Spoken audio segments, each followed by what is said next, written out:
Originally been scheduled to, I think, arrive on December 6th to the border and ended up arriving on December 14th. Okay, and just to, it wasn't all bad. What were some of your favorite times on the walk? What were the highs?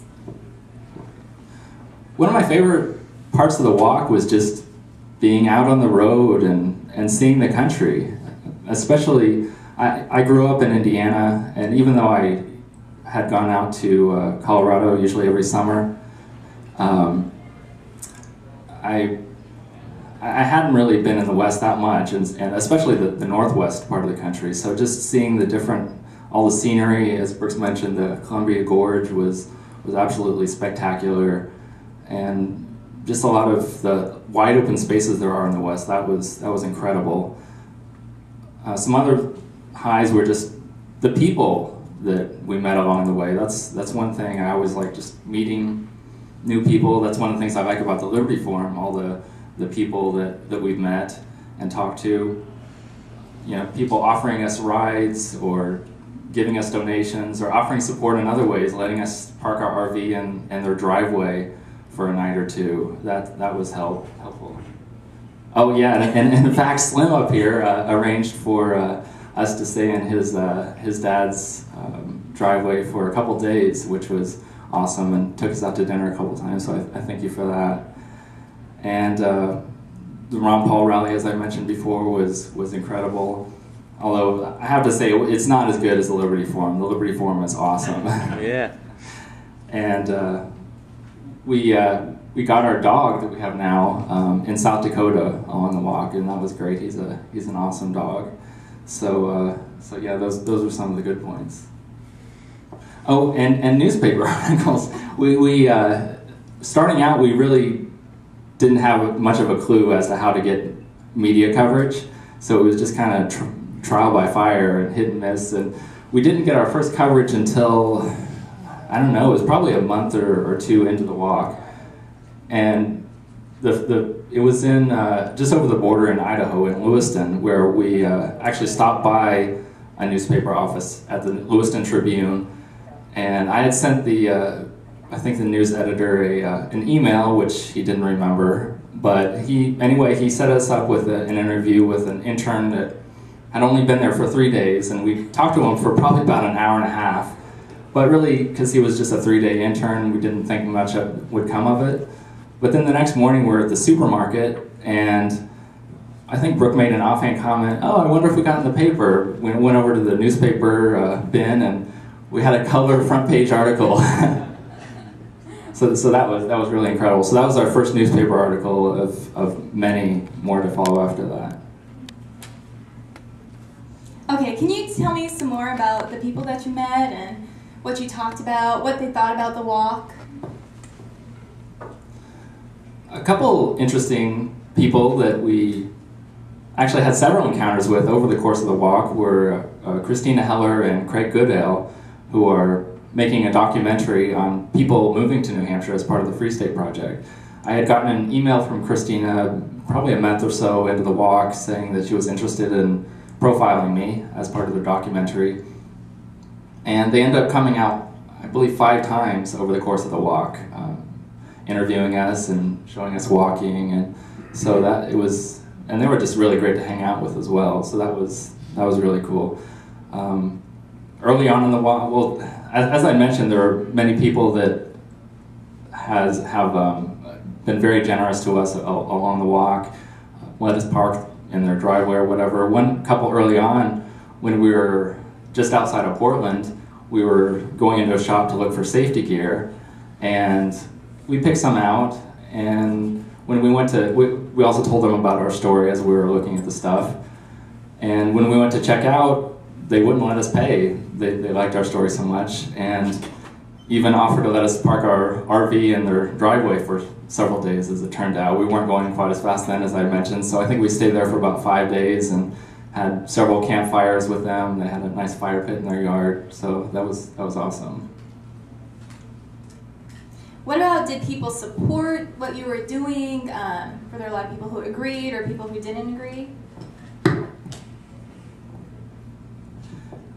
Yeah, I mean, for the vast majority of cases, when I talk to people, they, maybe they weren't on board with the full, all the aspects of liberty. Not that I really got that much time to talk to each person, but most of them appreciated what we did. Although there was one interesting gentleman at an RV repair shop in, I think it was also Oregon, who was actually a self-described socialist.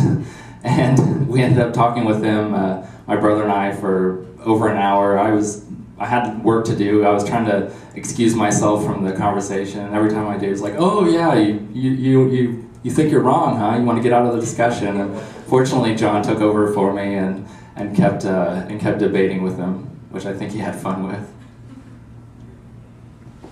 What about some other people you met along the way? Maybe people that invited themselves into your life?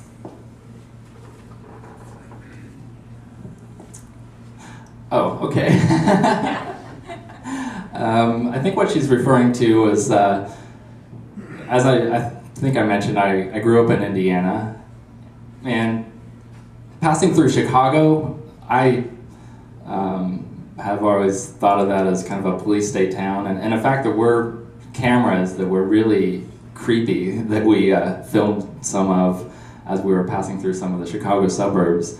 But we actually didn't have any problem with cops in Chicago, but shortly over when we passed the border going into Indiana, we did have or at least I had a very unique experience for me dealing with cops. I was walking along the sidewalk, on a public sidewalk, on the other side of the street from a BP refinery.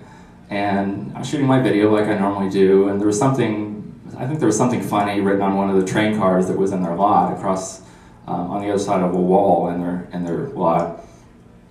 And not 3 minutes after that, I noticed out of the corner of my eye, 2 cars pulled up behind me with flashing lights, and 4 people came up really quickly to me. 2 of them were cops, and demanding that I delete the video from my camera.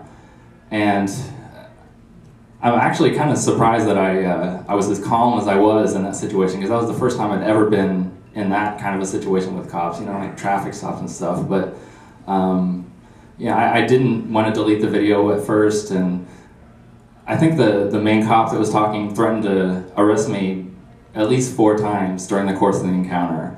And I ended up, and as Brooke mentioned before, he was saying ridiculous things like, what, you walked all the way from Hawaii? And he was even wanting to see my ID, but I didn't carry ID with me. But I ended up deleting the video as they were running my information just from giving my name.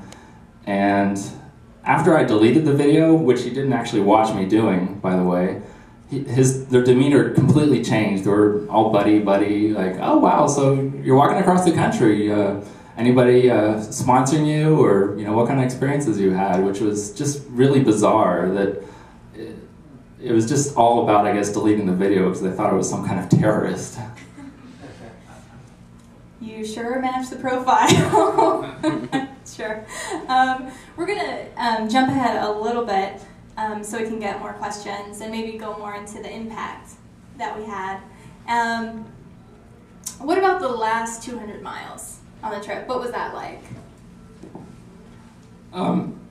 Well, before I get to that, about halfway into the walk, my brother and his girlfriend decided to go their own way, and Brooke and I continued going by ourselves. And Craig and Christina actually drove our Subaru to New Hampshire, so at that point it was just us and Jake and our RV. So the walk was actually quite a bit different for the last half from what it was during the first part. So needless to say, by the last 200 miles, it was, we were obviously by ourselves, and it was getting well into winter by that point. It was really cold. It had snowed a few times. A lot of times during the walk we stayed at RV parks, which wasn't really very possible anymore because I'd say probably 90% of them were closed at that point. And the ones that were open were probably 20, 30 miles out of our way, and we didn't want to make that much of a detour. So at that point we were going to hotels and offering to pay them a few bucks just to let us park in their parking lot for the night and maybe plug into electricity, but if not, just to park there. So it was